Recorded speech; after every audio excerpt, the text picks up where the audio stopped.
হাদিস নাই যে মৃত্যু ব্যক্তিকে মাহওয়ারি অবস্থায়, পিরিয়ড অবস্থায়, হায়েজ অবস্থায় গোসল করাতে পারবে কি পারবে না এরকম কোন হাদিস আমার কাছে জানা নাই।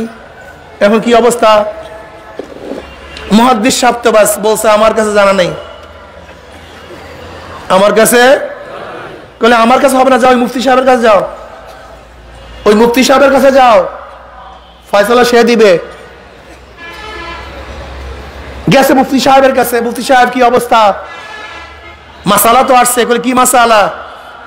যে মৃত্যু ব্যক্তি তো হাজির, এখন কি গোসল ছাড়া দাফন করবো কিনা? কেন, কি হয়েছে? কোন মহিলা নাই গোসল করাবার, একজন পাওয়া গেছে, সেও কি অপবিত্র অবস্থায়। এখন কি করবো? যাও গোসল করাও গিয়ে, কোনো সমস্যা নেই। দলিল? বুখারীর মধ্যে দলিল? মুহাদ্দিস সাহেব বললো আমার 5 লক্ষ হাদিস মুখস্থ, কিন্তু কোন হাদিসের মধ্যে মহিলাদেরকে হায়েজ অবস্থায় গোসল করাতে পারবে নাই। আর আপনি বলেন বুখারীর মধ্যে রওয়ায়াত আসছে। হ্যাঁ রওয়ায়াত, যাও যাও। এখন ওই মহিলা তো যাইতে আছে, মুহাদ্দিস সাহেব ডাকছে, মুফতি সাহেব কি বলছে? বলছে তো গোসল করাতে পারবে। দলিল চাও নাই? বুখারীর মধ্যে রওয়ায়াত আসছে। বলো নাই কোন হাদিস? যাও আবার গিয়া বলো সেই হাদিসটা কি। আমি তো জানি না, আমার তো সব হাদিস মুখস্থ। কি কথা বলেন না কেন? এখন কেউ যদি ডাইরেক্ট হাদিসের উপর আমল করতো তাহলে অবস্থাটা কি হইতো বলেন তো? ওই মহিলাকে বিনা গোসলই দাফন করে হালাইতো।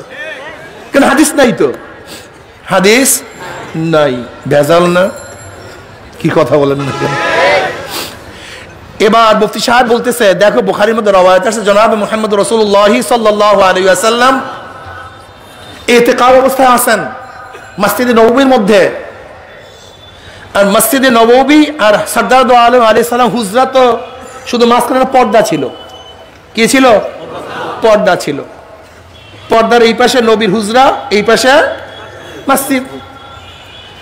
তো নবী আলাইহিস সালাতু ওয়াস সালাম ইতিকাফ অবস্থায় তার মাথা তার ঘরের দিকে ঝুঁকায় দিয়েছেন, এরকম। এই কোন দিকে?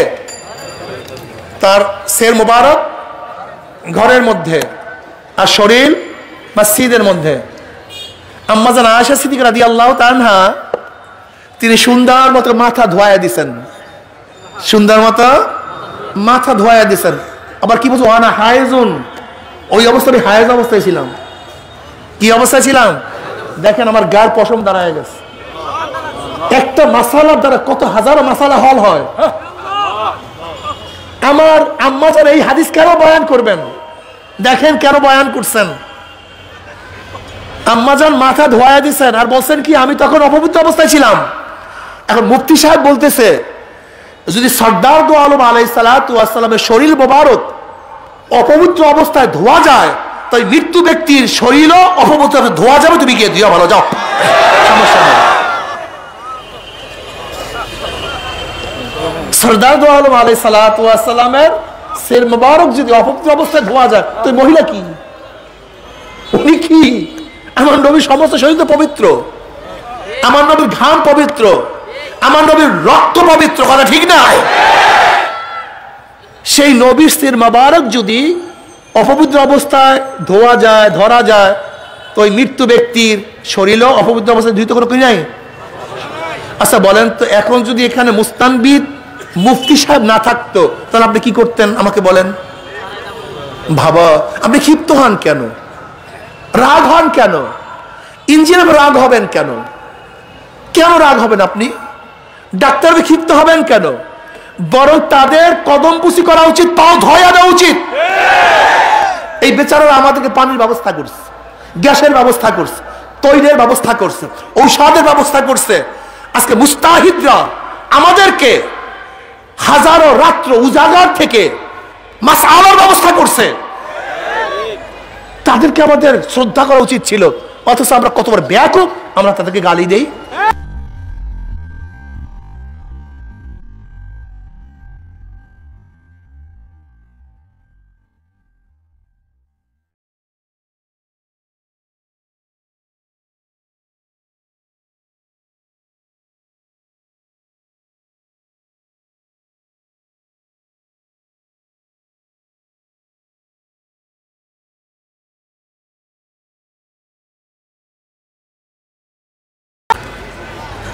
هو الذي أرسل رسوله بالهدى ودين الحق ليظهره على الدين كله ولو كره المشركون صدق الله مولانا العظيم وصدق رسول النبي الكريم ভাই আপনি স্পিকার বন্ধ করে নেন শুধু মাইক চালান মাইক আর স্পিকার বন্ধ করে শুধু মাইক চালান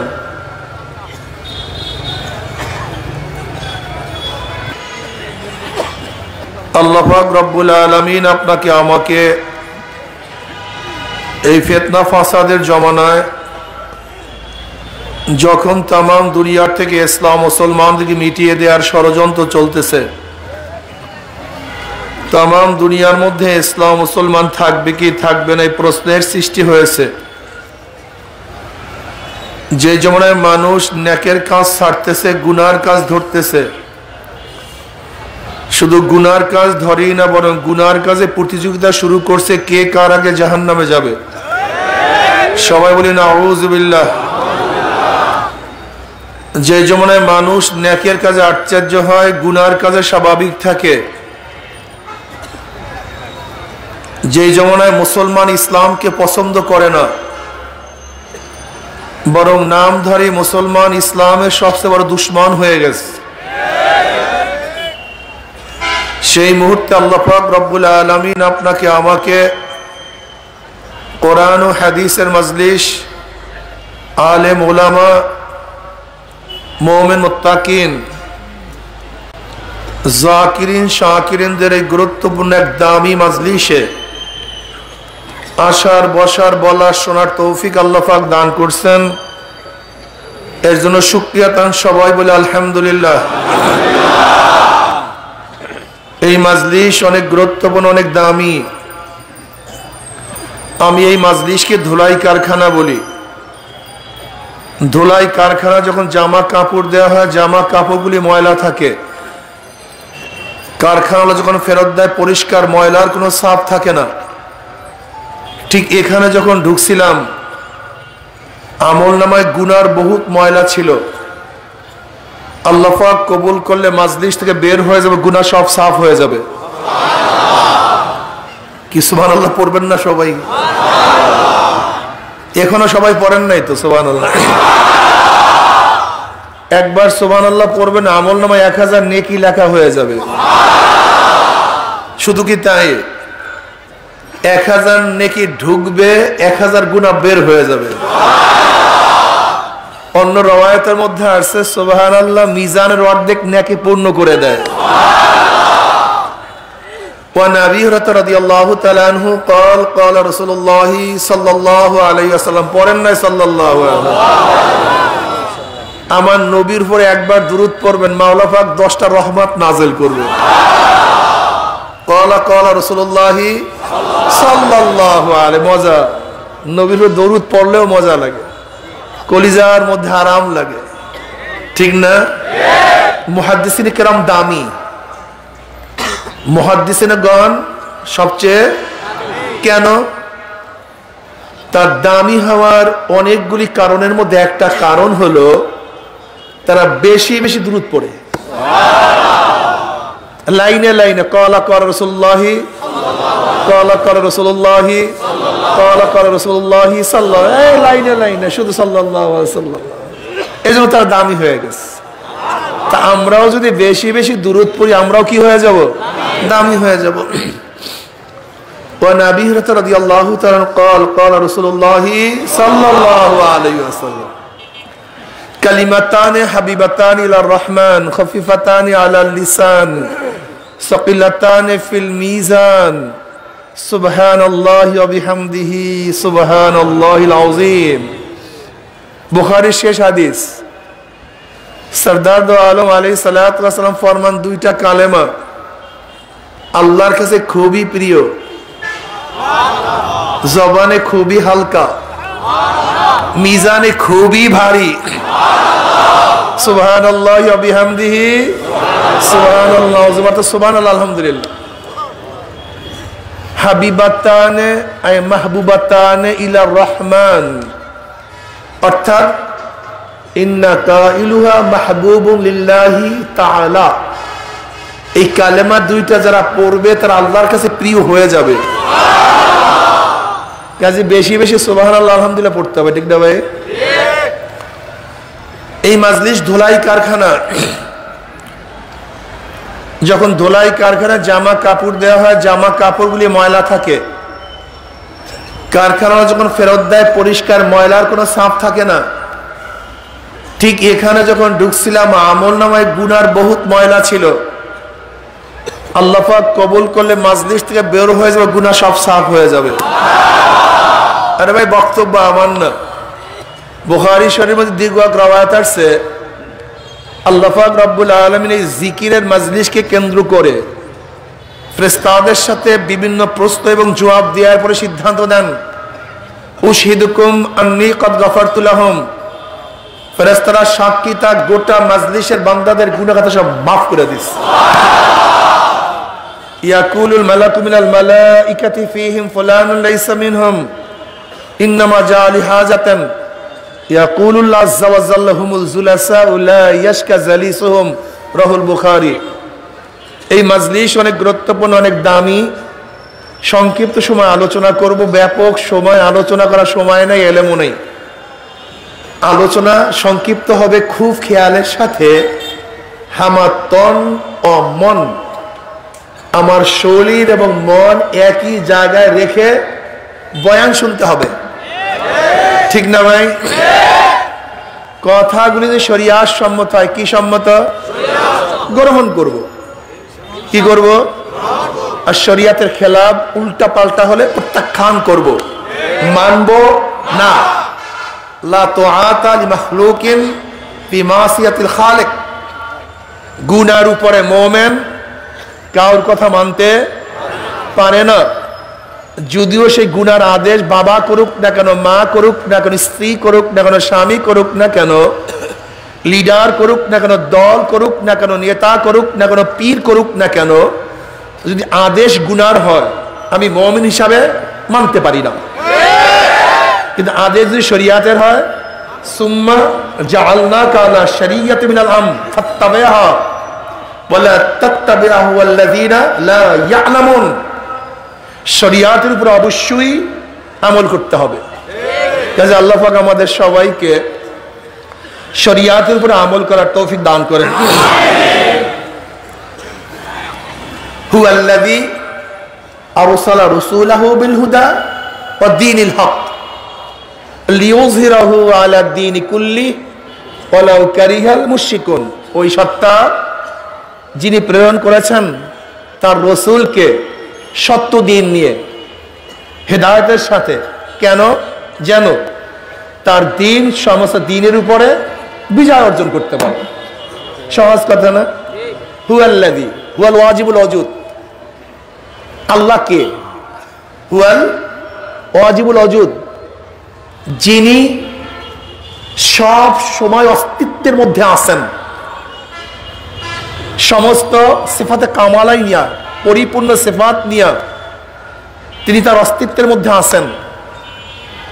তার অস্তিত্ব আগেও ছিল, এখনো আছে, ভবিষ্যতেও থাকবে। হুয়াল আউয়াল ওয়াল আখির ওয়াল যাহির ওয়াল বাতিন। তিনি প্রথম, তিনি শেষ, তিনি প্রকাশ্য, তিনি গোপন, তিনি সমস্ত জিনিসের শক্তি রাখেন। কি কথা ঠিক না? আল্লাহ পাক তার সিফাত নিয়ে, পরিপূর্ণ সিফাত নিয়ে সব সময় কিসের মধ্যে আছেন? অস্তিত্বের উপরে আছেন। তার অস্তিত্ব কোনোদিন কি হবে না? বিলীন হবে না। আল্লাহ পাকের সিফাত গুণ তার সাথে নির্দিষ্ট, অন্য কারোর সাথে আল্লাহ পাকের সিফাত বা গুণে গুণান্বিত করার নামই শিরক। এই যে শোনেন না শিরক শিরক শিরক, শিরকটা কি? শিরক কাকে বলা হয়? শিরক মানে শরীক করা। কিসের শরীক করা? আল্লাহ পাকের জাত এবং সিফাতের সাথে অন্য কাউকে সামঞ্জস্য মনে করার নামই শিরক। বুঝাতে পারিনি। যেমন সামে, শোনে কে? আল্লাহ পাকের একটা সিফাত না? আল্লাহ পাক শোনেন, আল্লাহ পাক বাসির, আল্লাহ পাক দেখেন, আল্লাহ পাক হাই, আল্লাহ পাক জিন্দা। এগুলি কার সিফাত? কথা বলেন না কেন?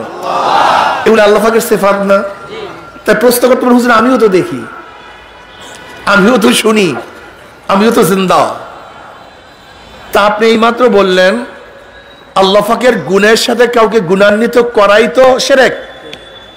তা আপনি এইমাত্র বলেন আল্লাহু বাসীরুন, আল্লাহ পাক দেখেন, আল্লাহু সামিউন, আল্লাহ শোনেন। তা আমি কি করি? আপনি আমার বয়ান শোনেন না নাকি শোনেন না? আপনি আমাকে দেখেন না? তা আপনিও দেখেন, আমিও দেখি, আপনিও শোনেন, আমিও শুনি, আল্লাহ পাকও দেখেন, আমরাও দেখি। এখন কি শিরক হয়ে গেল? না। এই দুই গুণের মধ্যে পার্থক্যটা কি এটা বুঝতে হবে। আল্লাহ পাক দেখেন, আমরাও দেখি, কিন্তু আল্লাহ পাকের দেখা এবং আমাদের দেখার মধ্যে পার্থক্যটা কি? আল্লাহ পাক শোনেন, আমরাও শুনি, এই দুই শোনার মধ্যে পার্থক্যটা কি? আমাদের দেখা শোনা নাকেস, পূর্ণ না, আর আল্লাহ পাকের দেখা শোনা কামেল, পূর্ণ।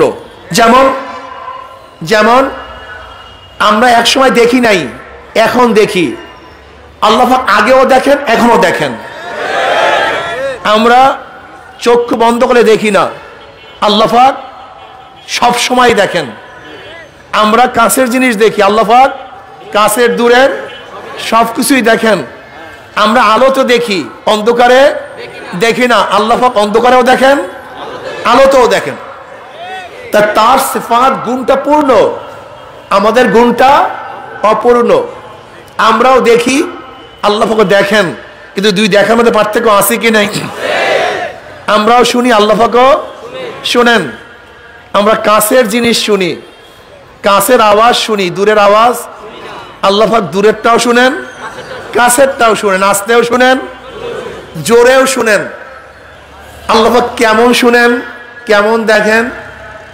7 তবক জমিনের নিচে কালো একটা পাথরের মধ্যে উপরে যদি একটা কালো পিপিলিকা হাঁটে, আল্লাহ পাক ওইটাও দেখেন। ওই পিপিলিকার পায়ের শব্দ আল্লাহ পাক শুনেন। কাজে আল্লাহ পাকের প্রত্যেকটা গুণ পূর্ণ, আমাদের গুণ অপূর্ণ। যেমন আমরাও জিন্দা, কিন্তু একসময় জিন্দা ছিলাম না, কিন্তু আল্লাহ পাক আগেও জিন্দা, এখনো জিন্দা। আমরা এখন জিন্দা আছি, একসময় জিন্দা থাকবো না। আল্লাহ পাক এখনো জিন্দা, ভবিষ্যতেও জিন্দা।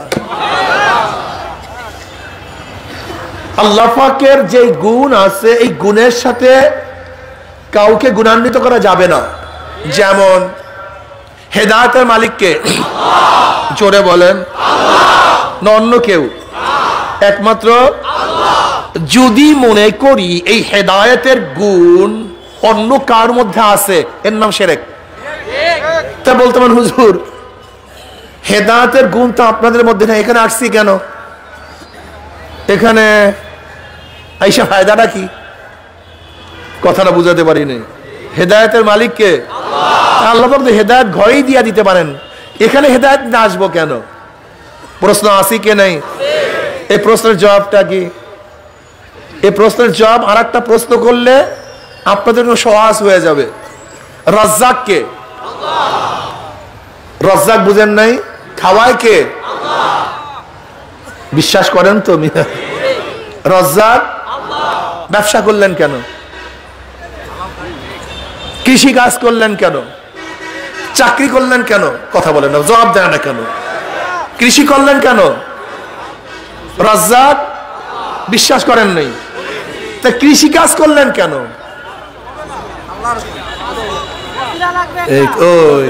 দেখছেন, এই কনফিউশনের মধ্যে পড়ে গেছে।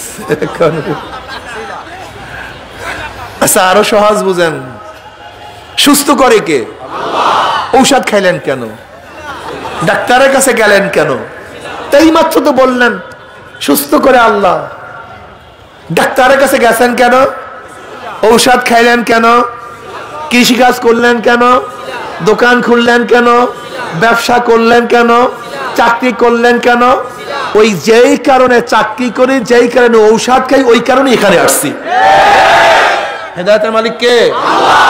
আফতাগু ইলাইহিল ওয়াসিলা। আল্লাহ পাক বলেন ওয়াসিলা তালাশ করো, ওয়াসিলা শেষ নাই। দেখেন আল্লাহ পাক নিজামের বাহিরে কোনো কাজ করেন না। রিজিকের মালিক আল্লাহ, কিন্তু আল্লাহ পাক পদ্ধতি প্রক্রিয়া রাখছেন। তোমার আমার থেকে খাটনি হবে, আল্লাহর তরফ থেকে রিজিক হবে। স্বাস্থ্য ভালো করার মালিক আল্লাহ, তোমার থেকে আমার থেকে চেষ্টা হবে, সাধনা হবে, আল্লাহর তরফ থেকে সুস্থতা দান করা হবে। তোমার আমার থেকে হেদায়েতের জন্য চেষ্টা সাধনা হবে, মাওলার তরফ থেকে হেদায়েতের মালা পয়া দেওয়া হবে। আল্লাযীনা জাহাদু ফিনা লানাহদিয়ান্নাহুম সুবুলানা। এখন যারা বলে কারোর কাছে যাওয়া লাগবে না, ওরা সত্য বলে না মিথ্যা বলে? বলেন তো, জোরে বলেন না। ধোঁকাবাজি করে, ধোঁকাবাজি করে, কথা ঠিক না? দেখেন খুব ভালো মতো বোঝার চেষ্টা করবেন। বুঝা তো খুবই সহজ, যদি আল্লাহ পাক বুঝের তৌফিক দান করেন। আর যদি আল্লাহ পাক বুঝের তৌফিক না দেন, তাহলে গোটা দুনিয়ার কেউ কাউকে বুঝাতে পারবে না। হেদায়েতের মালিক কে? তা রাসূল নাযিল করলেন কেন? হেদায়েতের মালিক তো আল্লাহ। নবীদের দরকারটা কি ছিল? রাসূলদের দরকারটা কি ছিল? রিজালুল্লাহর দরকারটা কি ছিল? হেদায়েতের মালিক তো আল্লাহ। আল্লাহ পাক প্রত্যেকের ঘরে হেদায়েত দিতে পারতেন না? তা রাসূল কেন প্রেরণ করবেন? নবী কেন প্রেরণ করবেন? হ্যাঁ, ওই একই কারণে তো এখানে আসবেন, একই কারণে ওলামায়ে কেরামের কাছে যাবেন। কথাটা বুঝাতে পারিনি।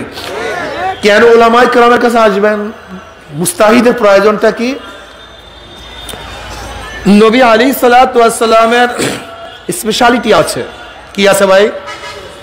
ওয়া নবী রাদিয়াল্লাহু আনহু قال قال رسول الله صلى الله عليه وسلم فصلت على الانبياء بست اوتيت جوامع الكلم ونصرت بالرب وأهلت لي الغنائم وجعلت لي الأرض مسجدا وطهورا وأرسلت إلى الخلق كافة وختم بي النبيون رواه مسلم أو كما قال النبي عليه الصلاة والسلام।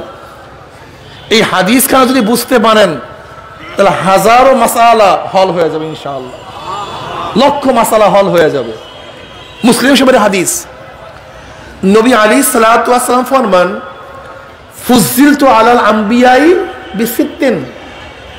আল্লাহ পাক রব্বুল আলামিন অন্যান্য নবীদের উপরে আমাকে ৬টা জিনিস দ্বারা ফজিলাত ইয়াপ্তা করছেন, সম্মানিত করেছেন। যেই ৬টা জিনিস আল্লাহ পাক আমাকে দিছে, অন্য কোন নবীকে, কথা বলেন না কেন? যেই ৬টা জিনিস কার জন্য খাস? আপনাদের খেয়াল কোথায়? খেয়াল কোথায়? ৬টা জিনিস কার জন্য নির্দিষ্ট? জনাব মুহাম্মদ রাসূলুল্লাহ সাল্লাল্লাহু আলাইহি ওয়াসাল্লাম এই ৬টা জিনিস আমার নবীকে স্পেশাল ভাবে দিয়েছেন। কে দিয়েছেন? আল্লাহ। অন্য কোন নবীকে এই ৬টা জিনিস দেন নাই। এর মধ্যে ১ নাম্বার উতিতু জাওয়াবুল কালিম। আল্লাহ পাক রব্বুল আলামিন আমাকে জাওয়াবুল কালিম দান করছেন। অন্য নবীকে কালিম দান করছেন, আমার নবীকে জাওয়াবুল কালিম দান করছেন। কালিম এবং জাওয়াবুল কালিমের মধ্যে পার্থক্যটা কি? মারাত্মক বিষয়। কালিম যার শব্দ এক, অর্থ এক, লফজ এক, মানাও এক। কিন্তু জাওয়ামিল কালিম যার শব্দ এক, মানা অনেক, লফজ এক, মুরাদ ব্যাপক, শব্দ এক, অর্থ ব্যাপক। কথাটা বুঝাতে পারি নাই। কালিম বলেন যার শব্দ এক, অর্থ, জাওয়ামিল কালিম শব্দ, অর্থ এক, অর্থ। আমার নবীকে আল্লাহ পাক জাওয়ামিল কালিম দিবেন কেন? অন্য নবীকে আল্লাহ পাক জাওয়ামিল কালিম দিবেন না কেন? মারাত্মক প্রশ্ন না? আগেকার নবীদের জন্য জাওয়ামিল কালিমের প্রয়োজন ছিল না, আমার নবীর জন্য জাওয়ামিল কালিমের প্রয়োজন। কেন? বুঝেন, আগেকার নবীদের মধ্যে আমার নবীর মধ্যে পার্থক্যটা কি? আগেকার নবীরা কোন এক এলাকার জন্য নির্দিষ্ট, কোন এক গোত্রের জন্য নির্দিষ্ট, কোন এক জমানার জন্য নির্দিষ্ট। বুঝাতে পারি নাই? সবাই যে ঠিক আসতে কইলেন এর জন্য বুঝাইতে পারি নাই। আগেকার নবী কোন এক, ওই যেমন ধরেন এক নবী আসছে পঞ্চগড়ের জন্য নির্দিষ্ট, এই এলাকার জন্য। কোন নবী আসছেন বনি ইসরাইলের জন্য নির্দিষ্ট, এই কওমের জন্য। কোন এক নবী আসছেন তার জমানার জন্য নির্দিষ্ট, সে শেষ, তার নবুয়াতিও শেষ, নবুয়াতির জমানা শেষ, পরবর্তী নবী আবার শুরু করেছেন। আগেকার নবী এলাকার জন্য, গোত্রের জন্য, জমানার জন্য। আমার নবী সমস্ত আলমের জন্য, সমস্ত মানুষের জন্য, কিয়ামত পর্যন্তর জন্য। আমার নবী কোন নির্দিষ্ট এলাকার জন্য নয়, নির্দিষ্ট এলাকার জন্য নয়, নির্দিষ্ট গোত্রের জন্য নয়, নির্দিষ্ট জমানার জন্য নয়। আগেকার নবীরা নির্দিষ্ট খাস, আমার নবী অনির্দিষ্ট। আগেকার নবী, কথা বলেন না কেন? আমার নবী নির্দিষ্ট, নবীর জন্য দরকার নির্দিষ্ট অর্থের, অনির্দিষ্ট নবীর জন্য দরকার অনির্দিষ্ট অর্থের। যদি অনির্দিষ্ট নবীর জন্য নির্দিষ্ট অর্থ হয় তাহলে সে অনির্দিষ্ট কাজ চালাবে কিভাবে? কাজ ব্যাপক, তার সামগ্রী লাগবে, কাজ নির্দিষ্ট, সামগ্রী।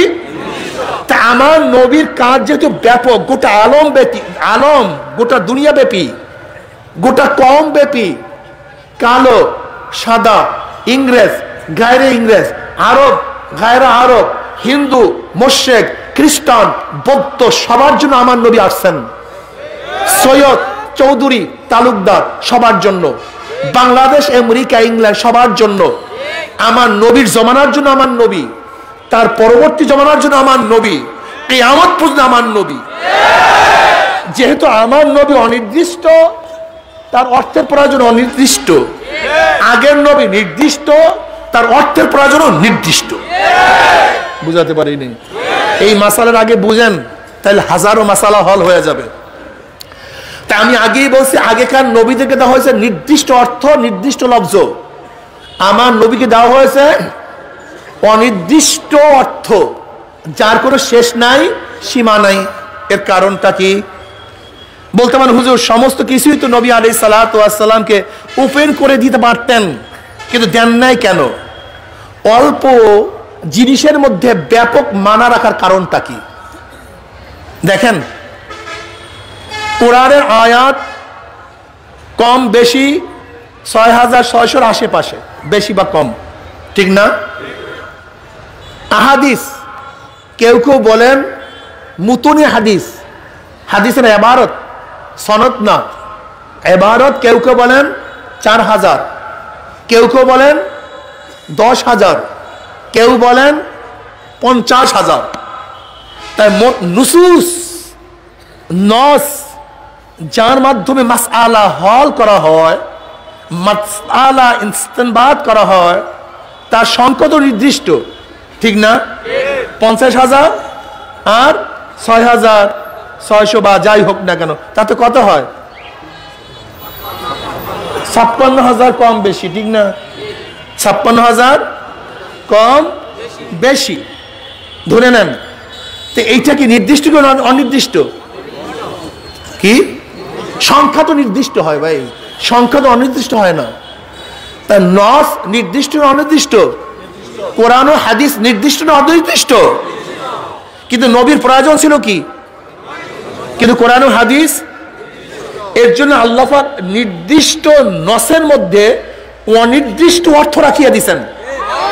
যদিও নসের সংখ্যা কম, কিন্তু এর মধ্যে মানা অনেক, যার কোনো শেষ নাই, কোনো সীমা নাই। উদাহরণ না দিলে বুঝবেন না, উদাহরণ দিলে বুঝবেন। দেখেন, আল্লাহ পাক রব্বুল আলামিন মানুষকে জিন্দা রাখার জন্য যত কিছুর প্রয়োজন সমস্ত কিছু আল্লাহ পাক সৃষ্টি করছেন কি করেন নাই? আচ্ছা বলেন তো, এখন আমরা যারা আছি, বিগত দিনে যত মানুষ চলে গেছে, কিয়ামত পর্যন্ত জানি না কত মানুষ আসবে। এই মানুষের জন্য যত পানির প্রয়োজন, সমস্ত পানি আছে কি নাই? পানি কোথায়? কথা বলে না কেন? মাটির। আচ্ছা, প্রয়োজনীয় পানি যদি আল্লাহ পাক রব্বুল আলামিন আগে উঠায় দিতেন, তাহলে মানুষের অবস্থাটা কি হইতো? সব ভাসিয়া যাইতো। তাই মানুষের জন্য যত পানি, সমস্ত পানির আল্লাহ পাক মাটির নিচে রাখছেন। এখন আপনি এবং আমি তো পানি উঠাতে পারি না। পানি উঠাবে কে? কে? ইঞ্জিনিয়ার, নির্দিষ্ট লোক। আল্লাহ পাক তাদের মধ্যে জ্ঞান দিয়া দিচ্ছেন। ওই জ্ঞানী লোক জ্ঞান দিয়া টিউবওয়েল গাড়িয়া নির্দিষ্ট লেয়ারে গিয়া আপনার জন্য আমার জন্য সুন্দর পানির ব্যবস্থা করে দিয়েছেন। আল্লাহ পাক রাখছেন কোথায়? মাটির নিচে। সবাই তুলতে পারি না, তোলে কে? ইঞ্জিনিয়ার। এখন আপনি যদি বলেন আমার ইঞ্জিনিয়ারের প্রয়োজন নাই, তা আপনার চেয়ে বড় বোকা দুনিয়াতে আছে? আপনার প্রয়োজন আছে মাটির নিচে, আপনার মধ্যে জ্ঞান নাই। আল্লাহ পাক কিছু লোক জ্ঞানী বানায় দিচ্ছেন, তারা ডিপ টিউবওয়েল কুপবে, পানি উঠবে, উঠাবে, তুমি আরামসে খাইতে পারো, কোনো সমস্যা নেই। কথাটা বুঝাতে পারিনি। আমাদের যত তৈলের প্রয়োজন, যত গ্যাসের প্রয়োজন, যত পেট্রোলের প্রয়োজন, সমস্ত কিছু মাটির নিচে আছে কি নাই? যদি আল্লাহ পাক সব উঠাইয়া দিতেন, কি অবস্থা? তাহলে আল্লাহ পাক কি করছেন? তোমার জন্য যত কিছু প্রয়োজন সব মাটির নিচে রাখছেন। যদি গ্যাসকে আল্লাহ পাক উঠাইয়া দিতেন, সব দিয়ে পুরিয়া সারকার হয়ে যাইত। তেল যদি উঠাইয়া দিতেন, সব দিয়ে ধ্বংস হয়ে যাইত। আল্লাহ পাক প্রয়োজন অনুযায়ী সব মাটির নিচে রাখছেন, আবার ইঞ্জিনিয়ার তৈরি করে দিচ্ছেন। তুমি উঠাতে পারবা না, তোমার সেই যোগ্যতা নাই। তোমার প্রয়োজন মাটির নিচে রাখছি, ইঞ্জিনিয়ার কি করবে? প্রয়োজন অনুযায়ী তোমাকে বের করে দিবে, তুমি ব্যবহার করবা। এখন আপনি যদি ক্ষিপ্ত হয়ে যান, ও ইঞ্জিনিয়ার লাগবে না, তাই তোমার সে বোকারাম চৌধুরী আর দুনিয়াতে থাকবে না। বোকা ইঞ্জিনিয়ার তো তোমার জন্যই। আল্লাহ পাক যে নিয়ামত রাখছেন, তোমার মধ্যে যোগ্যতা নাই, তার মধ্যে যোগ্যতা আছে। সেই যোগ্যতার মাধ্যমে তারা তেল গ্যাস উঠায়, পানি উঠায়, তুমি ব্যবহার করো, সমস্যা কি? তোমার চিকিৎসার জন্য যত ঔষধের প্রয়োজন আল্লাহ পাক রাখছেন কি রাখেন নাই? তা আপনি পারেন না কেন? ডাক্তারের কাছে যান কেন? আল্লাহ পাক তোমার সুস্থ করার সমস্ত জিনিস রাখছেন, তোমার মধ্যে জ্ঞান নাই, ডাক্তারের মধ্যে জ্ঞান আছে। সে তোমার জন্য ঔষধ বের করে দিবে, তোমার দায়িত্ব ঔষধ খাও, সুস্থ হয়ে যাও, ঝামেলার কি দরকার আছে? তাই মানুষের বাঁচার জন্য ইঞ্জিনিয়ার প্রয়োজন আছে কি নাই? ডাক্তারের প্রয়োজন আছে কি নাই? ইঞ্জিনিয়াররা পানি সৃষ্টি করে না বের করে? বুঝাতে পারিনি। হ্যাঁ না, সৃষ্টি করে, ঠিক আছে না? স্রষ্টাকে ইঞ্জিনিয়ার বের করে, সৃষ্টি করছে কে? ইঞ্জিনিয়ার বের করে। মাশাআল্লাহ, এই সামনে দেখবেন কত সুন্দর মাসালা আসতে আছে, একাল কলিজা ভরিয়া যাইবে, এত মজা পাবেন সামনে কথা আসলে। ইঞ্জিনিয়ার সৃষ্টি করে না, ডাক্তার সৃষ্টি করে না, আবিষ্কার করে, কথা ঠিক না? স্রষ্টাকে। এবার আসেন, দুনিয়ায় বাঁচার জন্য যেরকম সব কিছু আছে, কিন্তু আমরা সবাই পারি না। বিশেষ কিছু লোক সেইটা আমার সামনে নিয়ে আসে, সে আমার শত্রু না বরং বন্ধু। এবার আসেন, মাসআলা যত কিছু প্রয়োজন মানুষের জন্য কিয়ামত পর্যন্ত, সমস্ত মাসআলা এই নির্দিষ্ট নসের মধ্যে আছে। বলতে পারেন হুজুর সব যদি প্রকাশ করে দেয় তাহলে কি হইতো? যেরকম পানি, গ্যাস, তৈল যদি সব প্রকাশ করতো, সব সায়লাভ হয়ে যাইত, ঠিক যত মাসআলার প্রয়োজন সমস্ত মাসআলা যদি আল্লাহ আল্লাহ রসুল বলিয়া যাইতেন, তাহলে লাইব্রেরি হইতো কয়েক মাইল। কি কথা বলেন না কেন? কিতাব হইতো, এটা মুখস্থ করতো কে? ইয়াদ করতো কে? দেখেই তো পাগল হয়ে যেতেন। এখন আল্লাহ পাকের নিজামটা কি? আল্লাহ নির্দিষ্ট জিনিসের মধ্যে মানুষের যত মাসআলা দরকার সমস্ত মাসআলা রাখিয়া দিছেন, কিন্তু এই মাসআলা বের করার ক্ষমতা তোমার মধ্যে নাই। আল্লাহ পাক স্পেশালি কিছু মানুষ তৈরি করে দিয়েছেন যাদের নাম ইমাম, মুস্তাহিদ, মুস্তানবিদ। তোমার মাসালার প্রয়োজন, তারা কোরআন ও হাদিসের মধ্য থেকে মাসালা বের করে তোমার সামনে উপস্থিত করবে। বের করবে না সৃষ্টি করবে? ইমামরা কি মাসালা বানায় না সৃষ্টি করে না বের করে? মাসালা সৃষ্টি করছে কে? মাসআলা সৃষ্টি করছে আল্লাহ, আল্লাহ রাসূল। কিন্তু মাসালা আছে যে কিতাবের মধ্যে, ওলামায়ে কেরাম নতুন ভাবে মাসালা সৃষ্টি করেন না, বরং কিতাবের মধ্যে যে মাসালা আছে সেই মাসালা সেখানে বের করে দেন। এখন যদি কোনো পাগলরা ইঞ্জিনিয়ারের বিরুদ্ধে খেপে, ওকে যেরকম পাগল বলি, এরকম কেউ যদি ইমামদের ব্যাপারেও খেপে, ওকে কি বলবেন বলেন তো? আচ্ছা শোনেন, আরো ভালো মাসালা বলি। ইরাকের মধ্যে একটা মাসালা প্রয়োজন। সে মাসালাটা কি? এক মহিলা মারা গেছে। মহিলা কি আমার কথা বুঝতেছেন নাকি? খারাপ লাগতে আছে খুব, শীতে ঠান্ডা। মাশাআল্লাহ, এক মহিলা মারা গেছে। এখন মহিলার গোসল তো আপনি করাইবেন, ঠিক না? পুরুষরা করাইবে না? কি করাবে? মহিলারা করাবে। এখন মাসালা হলো এই, মহিলা মারা গেছে, গোসল করাবে, লেকিন কোন মহিলা পাচ্ছে না গোসল করাবার জন্য। একজন মহিলা পাইছে, সে মাহওয়ারি অবস্থায় আছে, হায়েজ অবস্থায় আছে। কি অবস্থায়? হায়েজ অবস্থায়। মাসালা চলে আসছে।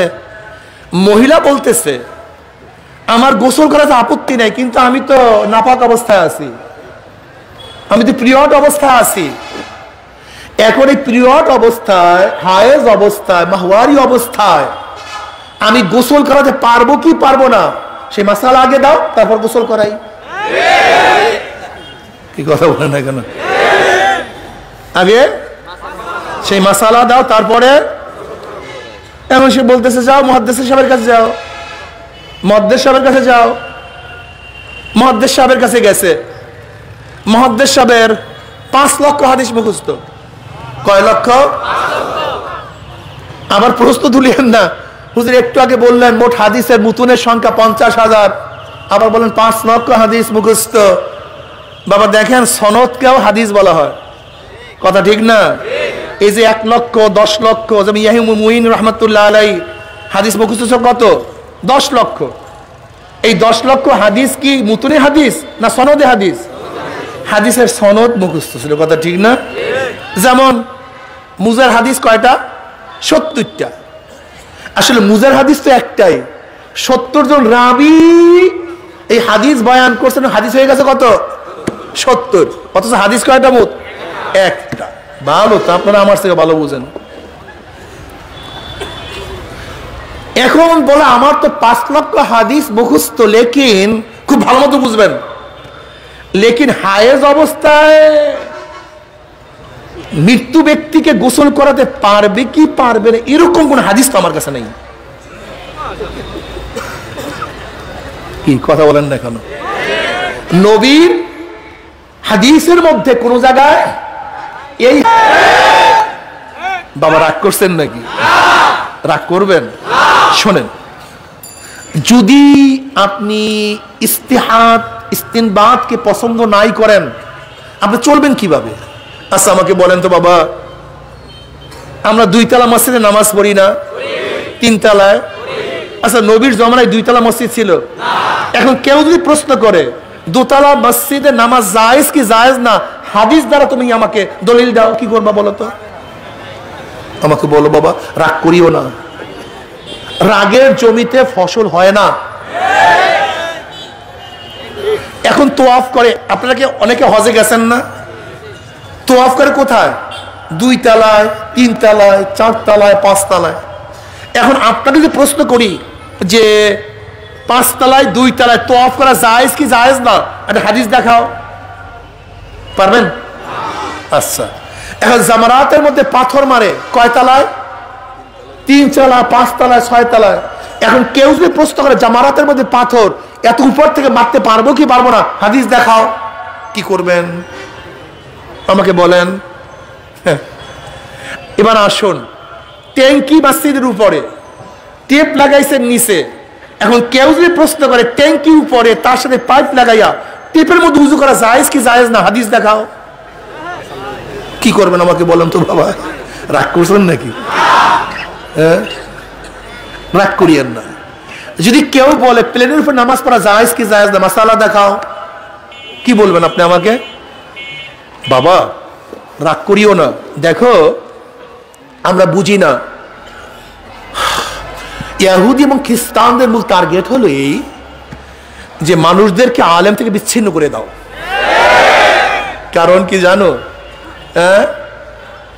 কারণ হলো বাচ্চাকে মা থেকে বিচ্ছিন্ন না করা পর্যন্ত ধ্বংস করা সম্ভব না। দলের থেকে যে জানোয়ারটা আলাদা হয়ে যায়, হিংস্র প্রাণী তার উপরেই আক্রমণ করে। ঠিক যেই ব্যক্তিকে ওলামায়ে কেরাম থেকে বিচ্ছিন্ন করতে পারে তাকেই শয়তান আক্রমণ করতে পারে। বুঝতে পারিনি, রাগ করছেন নাকি? রাগ করিয়েন না। দেখেন অনেকেই আমরা বলি অনুসরণ করা জায়েজ নাই। দোস্ত, অনুকরণ ছাড়া কোনো মানুষ চলতে পারে? এক মুহূর্তের জন্য, এক সেকেন্ডের জন্য?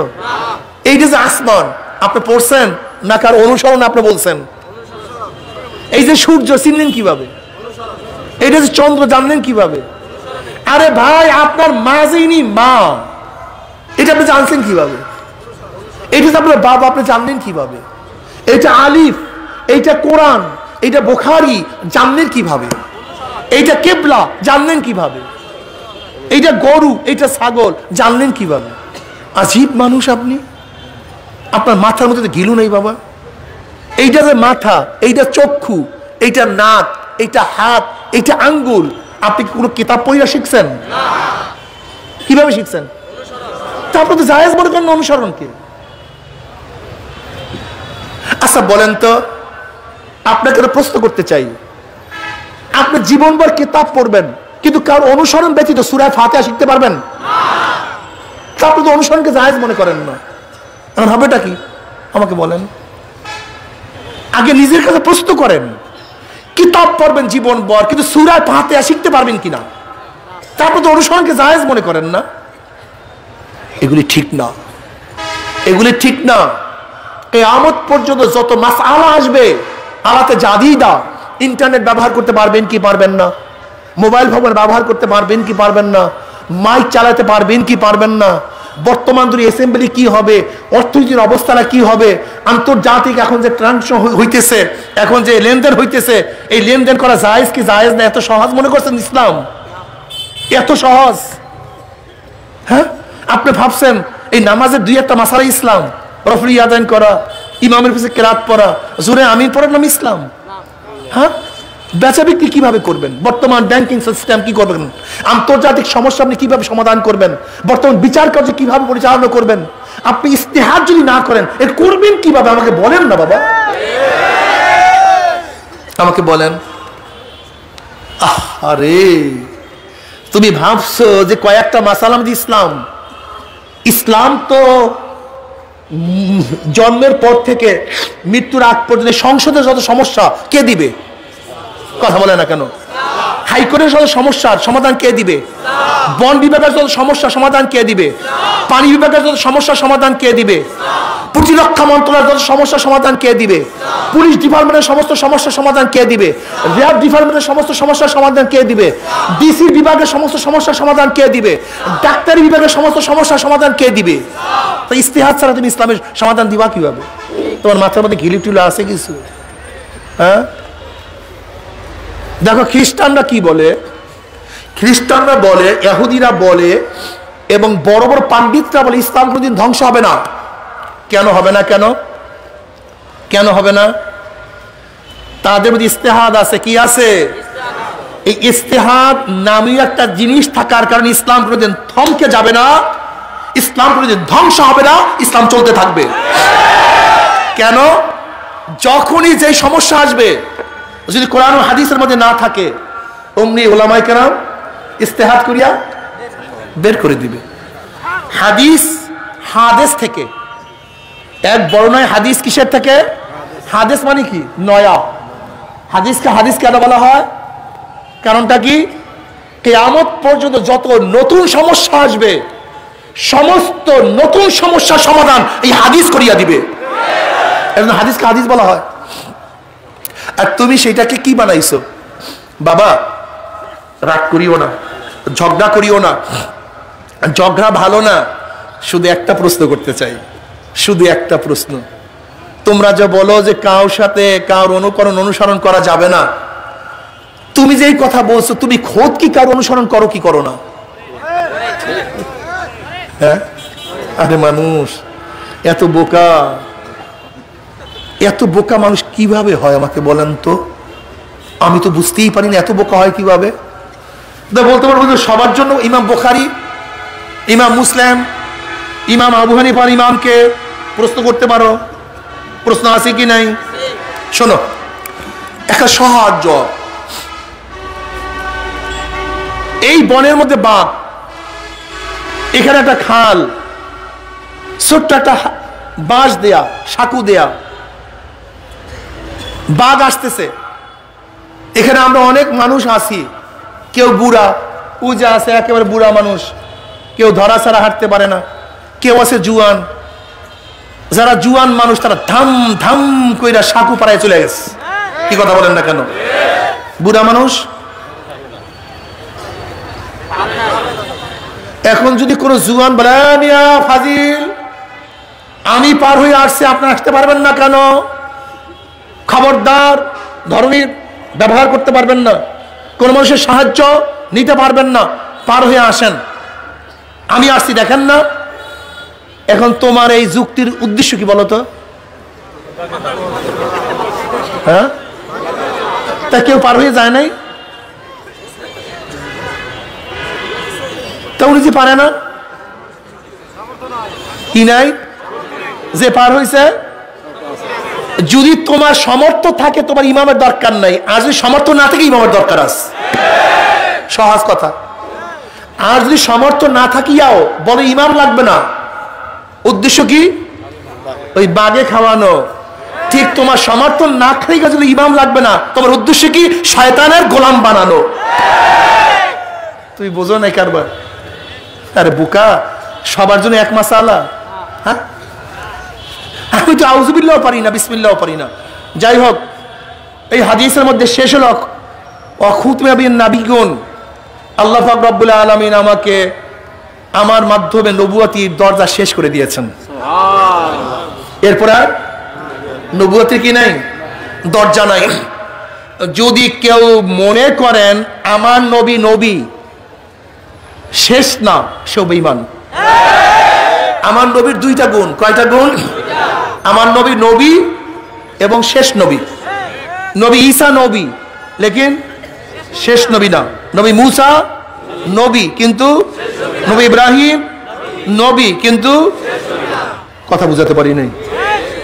নবী নূহ কিন্তু তার গুণ একটা, নবী নূর গুণ একটা, নবী আদমের গুণ একটা, নবী শীষের গুণ একটা, নবী ঈসার গুণ একটা, নবী ইব্রাহিমের গুণ একটা। তারা কি?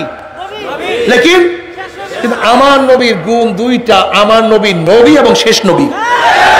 আমার নবী নবী এবং যদি আমার নবীকে কেউ নবী মানে কিন্তু শেষ মানে না, আসতে বলেন নাকি? জোরে বলেন কিসে? আমার বাবার খুব ভালো মতো বুঝো, খুব ভালো মতো বোঝার চেষ্টা করো। ঝগড়ার কোনো দরকার নাই। গোলাম আহমদ কাদিয়ানি, আহম্মদ গোলাম আহম্মদ, গোলাম আহমদ অর্থ কি? আহম্মদের। আহম্মদের গোলাম আবার নবী হয় কেমনে? সেটা আহম্মদের গোলাম, সেটা আহম্মদের গোলাম, গোলাম আহম্মদ। তা আহম্মদের গোলাম তো আহম্মদের অনুসারী হয়, এবার নবী হয় কিভাবে? একবার তার এক অনুসারী বলতেছে, কোরআনের মধ্যে তো আহম্মদের কথা আসছে। বলে কই? বলে ইসমু আহমদ। তোমার যাকে নবী মনে করছে তো গোলাম আহমদ। বলে গোলাম কাটিয়ে দিয়া আহমদ লাগাই দিছে, গোলাম বাদ থাকবে শুধু কি? আহমদ। এবার আতাউল্লাহ রহমতুল্লাহ, আতাউল্লাহ বুখারী রহমতুল্লাহ আলাই তাহলে তুমি যেহেতু গোলাম বাদ দিয়া আহম্মদকে রাখছো নবী জাতি সাবেত করার জন্য, আমার নাম আতাউল্লাহ, আমি আতা কাপ দিয়া কাটিয়া আমার নাম আল্লাহ, আমিও তো নবুয়তি কেটে দিছি। কথা বুঝাতে পারি নাই? আতা উল্লাহ, আতাবাদ এখন কি আতা উল্লাহ, আমার আতাবাদ আমি আল্লাহ, আমি তো নবুয়তি কেটে দিছি। যা, তোমার নবুয়তি ঠিক নেই। এগুলো সব বিভ্রান্ত ছড়াবার জন্য, ধ্বংস করার জন্য, ইসলামের মধ্যে বিভেদ সৃষ্টি করার জন্য। এই যে আজকে দেখেন লামুজাহাবি, টবাজাবি, এই যে গোলাম শয়তানি, এগুলো সবই খ্রিস্টানদের চক্রান্ত। এটা আপনার আমার মেধার থেকে আসে নাই, বুঝাতে পারিনি। 5টা আঙ্গুল বিচ্ছিন্ন, শক্তি আছে? হ্যাঁ, শলা আছে না? শলা, নারিকেলের শলা, এ দিয়ে কি দেয়? কিন্তু শলা যদি একটা হয় ঝাড়ু দেয়া যায়, যখন একত্রিত হয় তখনই ময়লা দূর করা যায়। ঠিক আমরাও বিচ্ছিন্ন থাকলে সমাজের ময়লা দূর করতে পারবো না, যখন একত্রিত হয়ে যাবো তখন ময়লা দূর করা সম্ভব হবে। এর জন্য বেঈমানরা চায় যে মুসলমান একত্রিত হতে না পারে। এজন্য কত শয়তানি বাড়ি করছে, আল্লাহ মাফ করে দেব। যাই হোক, আমার নবীর